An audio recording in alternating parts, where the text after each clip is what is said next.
உங்களை கொண்டாடுறதை பார்த்து அடுத்த பேட்ச் மாணவர்களும் இன்னும் படிப்பு மேல ஆர்வம் அதிகமாகணும். அதுதான் முக்கியம். அதிலேயும் மாண்புமிகு தெலுங்கானா முதலமைச்சர் திரு ரேவந்த் ரெட்டி அவர்கள் இந்த விழாவுக்கு வந்து நம்ம எல்லாம் பெருமைப்படுத்தி இருக்கிறார், மகிழ்ச்சியில் ஆழ்த்தி இருக்கிறார். தங்கை கனிமொழி அவர்கள் மூலமாக மாணவர்கள் நிகழ்ச்சின்னு சொல்லி அவர் அழைச்சதும் உடனே ஓகே சொன்னார். எனவே பல பணிகளுக்கு இடையில இங்கே வந்திருக்கிறார். நம்முடைய அரசோட மகளிர் பயணம் திட்டம் போலவே தெலுங்கானா மாநிலத்திலையும் மகாலட்சுமி திட்டம் என்கிற பேர்ல பெண்களுக்கு கட்டணமில்லா பேருந்து பயணத்தை செயல்படுத்தி கொண்டிருக்கிறார். அதே போல தெலுங்கானா மாநிலத்தில் செயல்படுத்துகிற நல்ல திட்டங்களை தமிழ்நாட்டில் செயல்படுத்த நாங்களும் தயாராக இருக்கிறோம். இதுதான் ஆரோக்கியமான வளர்ச்சி அரசியல். போராட்டங்களில் உருவான தெலுங்கானா மாநிலத்தை போராட்ட குணத்தோடு பாதுகாத்து இந்தியாவினுடைய இளம் தலைவர் சகோதரர் ராகுல் காந்தி அவர்களுடைய பிரதிநிதியா அவர் வழிநடத்தி கொண்டிருக்கிறார் அந்த மாநிலத்தை பொறுத்த வரையில். அதற்காக நான் முதல்ல அவருக்கு என்னுடைய நன்றியை தெரிவிச்சுக்கிறேன். இங்கே கூடியிருக்கக்கூடிய மாணவ மாணவியரை பார்க்கும்போது எனக்கு எல்லையில்லா மகிழ்ச்சி ஏற்படுது. மாணவ செல்வங்களே, நீங்கள் படிச்சு முன்னேறுகிற காரணத்தால நீங்கள் மட்டுமல்ல உங்கள் குடும்பமும் முன்னேற போகுது. உங்களுடைய அடுத்த தலைமுறைக்கும் நீங்க கொண்டு போறீங்க. எனவே அந்த தலைமுறையும் முன்னேற போகுது. குடும்பங்கள் முன்னேறினா மாநிலங்கள் முன்னேறும், மாநிலங்கள் முன்னேறினா நாடு முன்னேறும். அதனாலதான் நாம தொடர்ந்து கல்வியோட முக்கியத்துவத்தை எடுத்து சொல்லிக் கொண்டிருக்கிறோம். 1000 ஆண்டுகளா சாதி எனும் கால் முளைத்த சதி அந்த சமூகத்தை ஆட்கொண்டதால நம்முடைய கல்வி வாய்ப்பு மறுக்கப்பட்டுச்சு. வரலாறு நெடுக இந்த ஆதிக்கத்துக்கு எதிராக கலகம் செஞ்ச புரட்சியாளர்கள் இருந்துட்டு தான் இருக்காங்க. அந்த தொடர்ச்சியோட உச்சமா திராவிட இயக்கம் தமிழ் மண்ணில் நிகழ்த்தின புரட்சி தான் இன்னைக்கு இந்த அளவுக்கு வேகமாக நடைபெற காரணமா இருக்கு. அன்றைக்கு சென்னை மாகாண பள்ளிகள்ல மதிய உணவு திட்டத்தை நீதி கட்சி அறிமுகப்படுத்தினாங்க.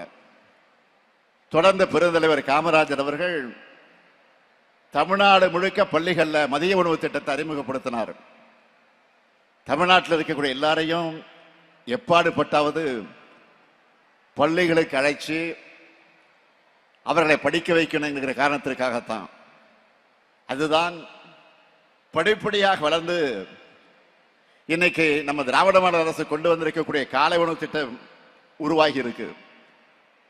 தொடக்க கல்வி முடிச்சுட்டு மேற்கல்விக்கு போகக்கூடிய மாணவர்களுக்கு போக்குவரத்து வசதி ஒரு தடையா இருக்கக்கூடாதுன்னு சட்டமன்ற உறுப்பினராக நான் முதல்ல அவைகளை எடுத்து வச்ச கோரிக்கை ஏற்று இலவச பஸ் பாஸ் திட்டத்தை அன்றைய முதலமைச்சர் தலைவர் கலைஞர் அவர்கள் அறிமுகப்படுத்தினார். அடுத்து தலைவர் கலைஞர் கல்லூரிகளுக்கு முக்கியத்துவம் கொடுத்து கல்லூரி கல்விக்கு போக முதல் தலைமுறை பட்டதாரிகளுக்கு ஃபீஸ் இல்லைன்னு சொன்னார். எல்லா சமூகத்தினருக்கும் கல்வி சாலைகளில் இடம் கிடைக்க இடஒதுக்கீட்டை உயர்த்தினார். இப்படி ஏராளமான போராட்டங்கள் நிறைஞ்சது நம்முடைய கல்வி பயணம். இந்த பயணத்தை அடுத்த கட்டத்திற்கு கொண்டு போகத்தான் நம்முடைய திராவிட மாடல் அரசு 4 ஆண்டுகளா புதுமை பெண் திட்டம், தமிழ் புதல்வன் திட்டம், நான் முதல்வன் திட்டம், மாடல் ஸ்கூல்ஸ், ஸ்மார்ட் வகுப்பறைகள், விளையாட்டுத்துறைக்கு சிறப்பு கவனம் செலுத்தக்கூடிய திட்டங்கள்னு ஏராளமான திட்டங்களை கொண்டு வந்து கொண்டிருக்கிறோம். ஒருவேளை உணவு தராததாலேயே, மாதம் 1000 ரூபாய் தராததாலேயே என்ன பெரிய மாற்றம் வந்துடுன்னு சிலர் நினைக்கலாம். காலை உணவு திட்டம் அறிமுகமானதிலிருந்து மாணவருடைய வருகை அதிகரிச்சிருக்கு. புதுமை பெண் தமிழ் புதுவர் திட்டங்கள் செயல்பாட்டுக்கு வந்ததிலிருந்து +2 படிச்ச மாணவர்களை 75 விழுக்காடு மாணவர்கள் உயர்கல்வியில் சேர்றாங்க. குறிப்பா பெண்கள் உயர்கல்வியில் சேர்வது அதிக அளவு முன்னேற்றம் அடைஞ்சிருக்கு.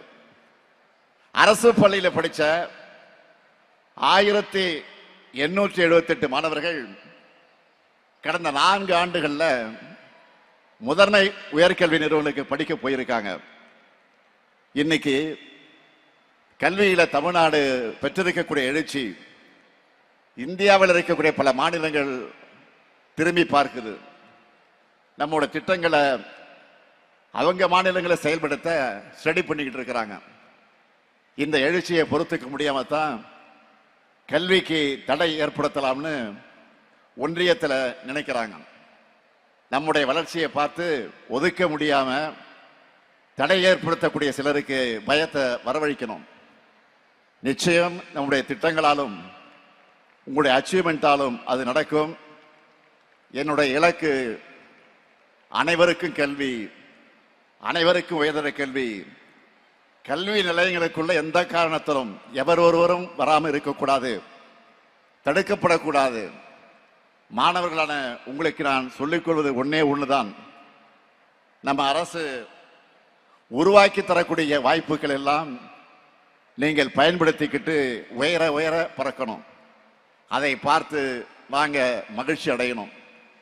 அப்படிப்பட்ட மகிழ்ச்சியை தான் இங்கே பேசின பலர் கொடுத்திருக்கீங்க, இனியும் கொடுத்துக்கிட்டே இருக்கணும். நீங்க யூஜி முடிச்சுட்டு வேலைக்கு போனாலும், நல்ல வேலையில டாப் பொசிஷன்ல போயிருந்தாலும் பிஜியும் படிக்கணும், ஆராய்ச்சி படிப்புக்கும் போகணும். உலகம் ரொம்ப பெருசு. உங்களுடைய வெற்றி எல்லா திசைகளிலும் எதிர்கொள்ளிக்கணும். நீங்கள் தொடர்ந்து படிங்க. உங்களுடைய படிப்புக்கு துணையாக உங்களுக்கு வேலைவாய்ப்புகளை உருவாக்க இந்த முத்துவேல் கருணாநிதி இருக்கேன். கல்வியிலே சிறந்த தமிழ்நாடு, கல்வியிலே உயர்ந்த தமிழ்நாடா மாறும். நிச்சயமாக மாற்றுவோம். நன்றி, வணக்கம்.